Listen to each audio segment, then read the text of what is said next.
Fala pessoal, nessa questão a gente vai praticar um pouquinho, né, algumas consequências do Teorema de Pitágoras, alguns resultados importantes relacionados com ele.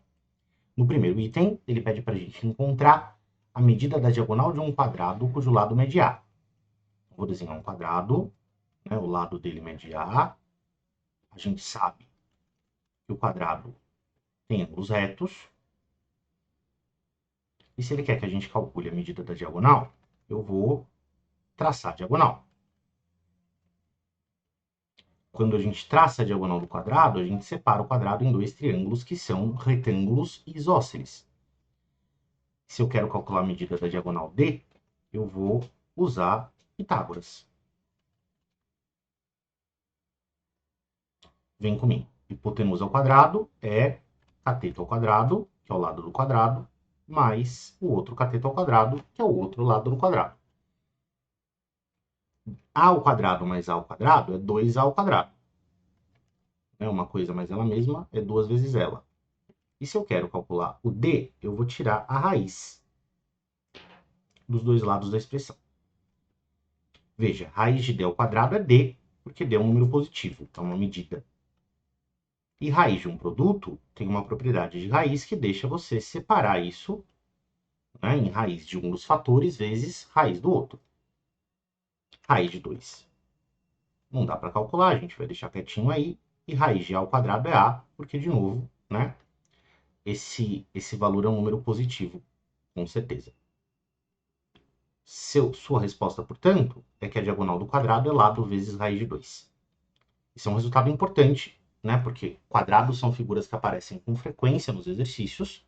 E se você já souber esse resultado de cabeça, você meio que ganha uma vantagem em termos de tempo, né? Você salva, você evita alguns cálculos se você já souber esse resultado de cabeça. Aí no item B, ele pede para você calcular a altura de um triângulo equilátero cujo lado mede 2. Se o triângulo é equilátero, todos os lados são do mesmo tamanho. Vou escrever que esse lado aqui é 2 também.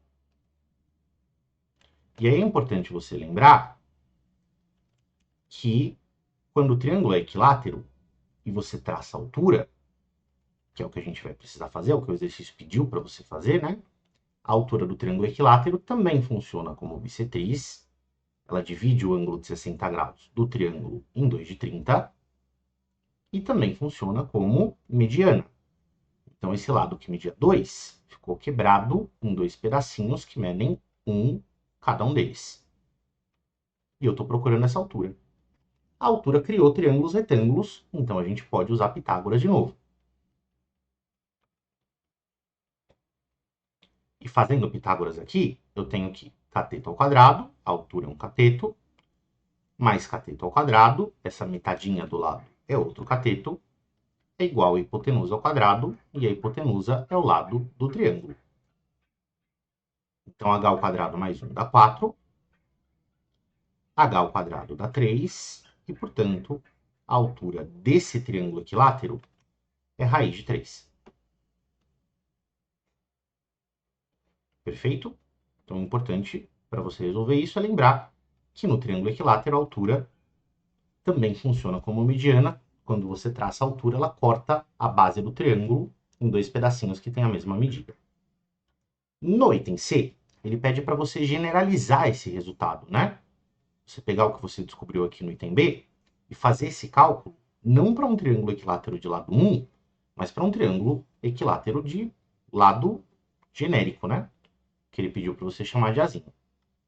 Você vai perceber que o item B serviu como uma preparação para você. Tanto que eu vou copiar aqui o nosso resultado do item B e a gente vai usar quase tudo igual que a gente acabou de fazer.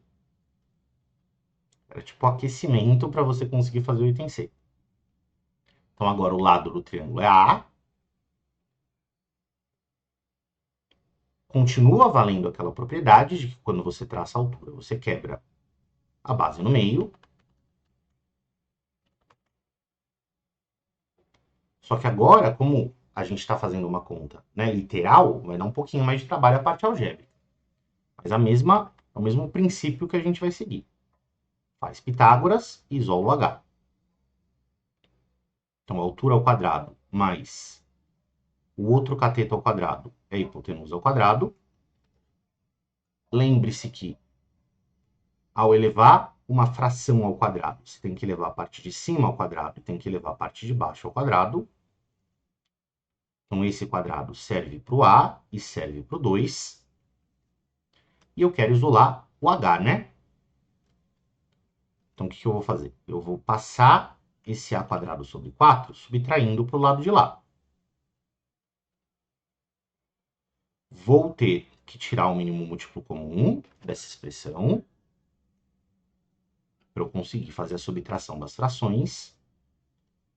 Né? Se o A quadrado ali do começo não tem denominador explícito, a gente considera que esse denominador é 1, e o MMC entre 1 e 4 é 4.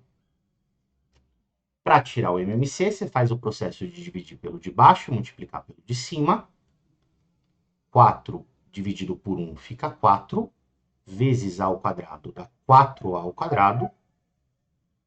E a segunda, né, fração já está com o denominador correto. Então, eu vou ter que H ao quadrado é 3A ao quadrado sobre 4. E agora, finalmente, a gente pode tirar a raiz dessa expressão. Só que, de novo, gente, assim como o quadrado serve para todos os termos da fração, né, tanto para a parte de cima quanto para a parte de baixo, a raiz também serve. Então, eu vou dividir em raiz da parte de cima e raiz da parte de baixo. A raiz da parte de cima é a raiz de um produto. Você pode, de novo, quebrar em raiz de um fator vezes raiz do outro. E raiz de 4 aqui embaixo é 2. Então, qual que vai ser o seu resultado final depois desse monte de conta? Que a altura é raiz de 3, esse vai ficar quietinho aí, vezes raiz de A ao quadrado, que é o próprio A, sobre 2. Esse também é um resultado importante, também é um resultado que vale a pena você saber de cabeça pela frequência com que ele aparece em exercícios. Você saber que a altura do triângulo equilátero é a medida do lado vezes raiz de 3 sobre 2, vai te ajudar a resolver um monte de exercício com mais facilidade. Tá bom? Espero que você tenha entendido. Até a próxima.